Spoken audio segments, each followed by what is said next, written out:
kornizën tënde që do ta ndërtosh, ja ta mbaroj Briken, ta mbaroj dhe pastaj pasi të mbaroj u fol sa duash. Që atë kornizën tënde që ti do të krijosh dhe që nuk do që të ta cënoj dhe të ta thyej njeri, atëre zgjohu nga gjumi dhe fillo luaj. E theo vetë, Monika, nuk ja thyu dikush tjetër. Unë ja kam përmend, është e vërtet, unë ja kam përmend mollzat në formë provokimi, ju mund ta merrni si doni dhe ajo mund ta merr si do, po ofendimet që mi ka thënë ajo 1000 zeza, 1000 ofendimet që mi ka thënë ajo, ato janë gjëra normale, ato ju duken gjëra ofendim, ti s'ka pa ndonjë ofendim te ti. Po me pri kokës ditë të këmbëve. Ti nuk je ndershme. Ti ke ble misin, ti ke bë ato, ti ke bë këto 100 ofendimet që mi ka thënë ajo. Ju ka ne na kanë thonë gjithë jetën keni ble vota mi Brikena, por nuk jemi ofenduar. Ose juaj edhe blemi aty. Opinioni imi për po tash tani prit Monika se ju kam thënë 100 dhe nuk duhet provokohemi, po kësaj e disës i thuhet një, po duhet provokohet. Se çai ka thënë disa? Jo, një minutë. O do jeni gjithë soi, jo, një provokim është ke. Jo pra jo.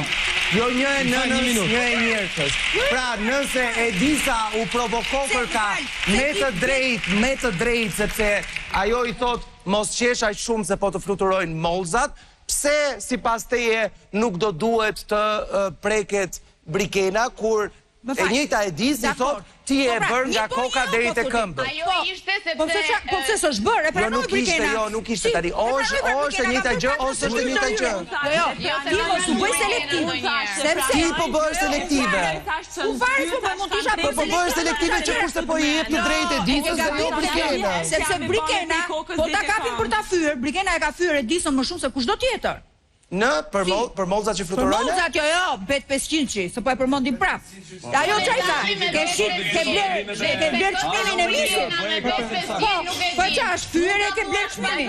Është fyerje morale, ti thuash një gruaje që ti ke bler çmimin e misit. Absolutisht po. Është njësoj si thon ti ke bler karrierën e opinionistit. Është skandaloze. Po tani, po si, pra ajo vjen në Big Brother sepse është dhe dikush nuk merret me diçka estetike, po merret me një akuzë të rëndë që ti ke hedhur sepse ke bler misin. Jo, si që akuzë rëndë. Po unë e kam bler karrikën e opinionistit? Jo. Atëherë pse më djeg? Po akuza ke letë akuzë. Le djog. E di pse të djeg? Sepse, ja po ta them unë pse të djeg. Ja po të them unë pse të djeg. Të djeg për të vetmen arsye, sepse po të thuash të njëjtën gënjeshtër aq shumë herë, ajo do merret si e vërtet. Absolutisht po. Ky është fakti i jetës. Ja fal Arbër, ti po thuj gjykimin me perceptim. Po Big Brother është gjykim me perceptim, do apo s'do ti? Po atëherë përballu dhe prishë perceptimin, tregot vërtetën. Po këtë pra, po ti jemi të fair me të dyja, edhe me njërin dhe me tjetrin. Ja do t'jap një element. Do t'jap një element që jemi fair. Ja ty dhe mbaj vendin tan. Unë nuk thash që s'duhet të mërzitet Brikena nga komentet e Edisës. Nuk e kam thënë këtë. Po du të rikujtoj diçka. Që kur shhap një herë ky diskutimi i blerjes së misit, ai personi tjetër është persekutuar nga ne këtu në studio. Po, jemi po të njëjtit që i qëndrojmë asaj gjëje, patjetër. Por ne po flisnim, kur dahet? Unë nga Brikena jam Po më vonë s'keni durim, s'keni durim fare. Pushoni sa shar brismur, ore, pushoni sa shar brismur. Nuk pushon më. Që mi që me ul Brikenën, me thoni fjalë për ta ul Brikenën. Si do jeti vija ata të prekeshin, pushoni sa shar brismur. Sepse unë thash që në 2026 nuk ka dëshirë. Ju jeni shumë jo njerëzor, jeni jo human. Akuzën nga akuza. Një sekond ta mbaroj Arbri logjikën e tij. Jo pra, ky është problemi sepse edhe ju them një banor, ju jeni jo human. Pra i kërkon aty dhe sepse Arbri është i smur dhe lëreni të flasë Arbrin që të dëgjoni dhe ju se çfarë do thoni. Super. Dhe pastaj thoni pse na gjykojnë njerëzit gabim. Kjo është era e dytë që më ndërpritet mendimi dhe kur nuk deli plot, lë vend pastaj që të thuash ti pse nuk that. Tani unë e vijova mendimin dhe më ndërpreu shtëpia. Dhe po thoja që sigurisht që edhe për Edisën do t'i thoja që për pjesën e çmimit e ke tepruar, sepse ne nuk e dim, ajo gocë e bukur është, e ka merituar çmimin. Pra, edhe herë të tjera, unë e kam mbajtur këtë linjë. Diskutimin pse e pash në këtë prizëm më është për faktin se e para për mua nuk është provokim, pjesa e mollzave, sepse është më shumë tallose. Po, patjetër. Pjesa e mollzave.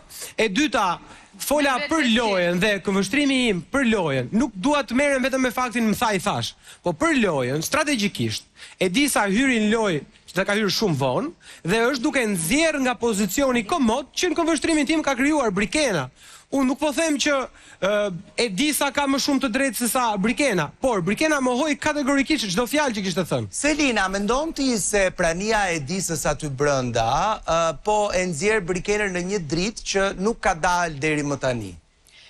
Ledion, se ti e nje edhe në kohën para, Edisës e nje edhe në këto javë. Ç'është e vërteta në fillimet tona, kur u bë historia krevatit, Brikena e ka pas këto tendenca për të provokuar në limite. Thjesht ideja është që nuk e ka mbajtur njëri këngën. Ka ardhur disa këngën po ja mban dhe Brikena po nxjerr disa anë të saj që nuk që po i shpotojnë pa dashje. Dhe ka edhe një stil tjetër që ka ndodhur shpesh herë që ti thot gjërat në përzë.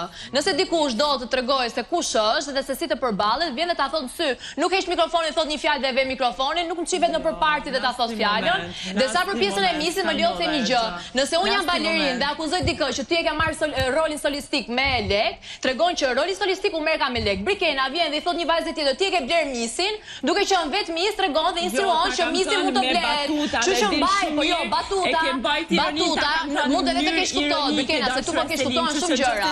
Që batuta para sa thua që mendoje. Konkret për misin që fitove ti aty brenda. Po patjetër, tha e ke çuar dhe ke bler. Dhe tregon që misi u bleka, dhe thot një mis. Jo, nuk u prek. Unë nuk jam mis, Mateo nuk jam mis dhe nuk preke për një status që nuk më takon. Ajo që tani thënë edhe unë.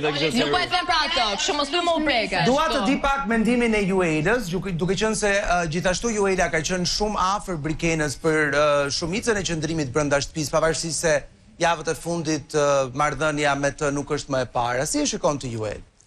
Atëherë, Ledion, unë nuk po e njoh Brikenën shumë kohët e fundit. Ne vijojmë dhe kemi një raport paka shumë konfliktual, se për Bles Detani sot po më pyeste, si e keni raportin ti dhe Brikena këto ditë. Por unë mendoj që Edisa ka ardhur në një moment perfekt për ta nxjerrë Brikenën, domethënë realisht edhe për atë që unë kam njësur të mendoj, sepse unë kam pasur shumë dyshime që ajo është e vërtet, ka qenë e vërtet me mua, ishte lojtare, do me thënë, me mu dukte si kur e vërtet, kur u përbalte me banorët e tjerë, mu dukte më shumë si lojtare. Pastaj kam njësur duke menduar që është lojtare me mua, pra sjella e saj që nuk është ka që drejt, të kryon edhe konfuzion në kokën tënde. Do me thënë është në grad edhe të manipuloj shumë situatat, e kam vënë re që mashtron, do me thënë bën lojen paga shumë të kunatave që kapin një fjalë dhe ndërtojnë situata dhe manipulime pa fund. Dhe unë besoj që Edisa, unë personalisht e vlerësoj shumë të sakt lojën që po bën Edisa. Edisa po bën një lojë shumë të drejtë. Do me thënë nuk e ka frikë ta përballoj as pak Brikenën, nuk e ka frikë ta përballoj Mateon, nuk e ka frikë të thojë që unë nuk besoj te dashuria juaj, te ndjenja juaj që e keni për fansat dhe për dronat, dhe unë jam shumë dakord me mendimet e Edisës. Në kohën që ju të dyja keni patur një raport shumë të ngushtë, një prej informacioneve të thëna në atë lloj afrimiteti, Brikena e nxori jashtë edhe tha që në fakt Juela ka patur një takim me Mirin përpara se të futej e tjera me radhë. Dhe ky nuk është rasti i vetëm. Ju ftoj të shikoni në video.